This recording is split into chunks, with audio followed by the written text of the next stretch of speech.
All right, good afternoon. I'm John Maloney. This is the week 5 assignment for Introduction to Ammunition and Basic Ballistics. So we are talking about barrel harmonics.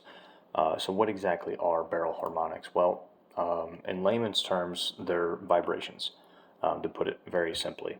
So barrel harmonics can be described as the flexing, turning, and bulging of the barrel of a firearm. To keep it nice and simple, let's think of the barrel only moves on a single plane. So if you were to fire a round, the barrel itself will move up and down on that single plane depending on the changes in like powder charge, bullet weight, composition of the barrel, even like sound vibrations that are pushed through the rifle by either the firing pin, the striker, whatever that might be.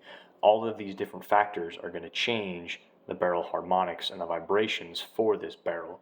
So any slight modification or tuning that can be done, it can reduce barrel harmonics. So going into part 2, using critical thought, what are some characteristics that you can believe or that you believe can be altered to improve the barrel harmonics? Well, for one, I'm going to go with the chemistry of the cartridges themselves. The better consistency that we can get with the cartridge is going to reduce barrel harmonics and allow a more accurate firearm. Another thing that you can do, since barrel harmonics is a fancy word for vibrations, what is something that a lot of people use to reduce vibrations in things? Well, you can use dampeners.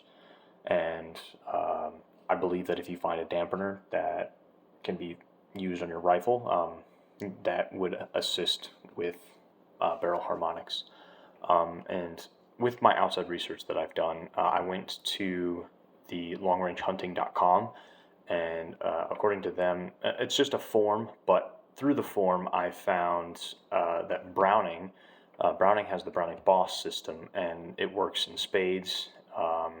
What it is it is a barrel dampener that uses like de-resonator rings, and it'll reduce the MOA of a rifle. There's a couple other ones that you can buy. There's like the RAS tuner brake and like a Mike Ezeal tuner. These are different items that you can add to your barrel to reduce the harmonics of the rifle. And then going to like guntweaks.com, it'll teach you that you can reduce barrel harmonics by like better quality ammunition, shorter, fatter barrels, essentially reducing the amount of vibration that can cause that. A lot of the research that I was doing, it was leading to free floating barrels, and if you just let the barrel do what it naturally needs to do, you're going to have better accuracy as well. Last things, can environmental factors or damage affect barrel harmonics? Absolutely. So metal reacts to heat and cold, just like anything else, right? So if a barrel is hot, it tends to be a little bit more flexible. I use the term flexible, but it's very, very minuscule. It's in the thousands, but stay with me. So if you have a barrel that's hot, it's going to have increased vibrations, whereas like if a barrel is cold, it will have a lower, or excuse me, reverse that. A hotter barrel will have lower vibrations, whereas a colder barrel will have an increased amount of vibrations, because the molecules that are in that metal are going to react to vibrations differently depending on hot or cold. Damage can affect how the barrel vibrates as well, because if there is a gash, a chunk, even fluted barrels react differently than a standard straight barrel.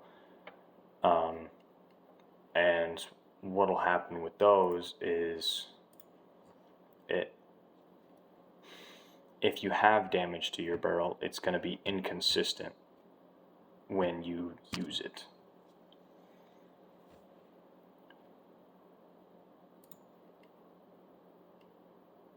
And I believe that sums up everything for this lesson. Thank you.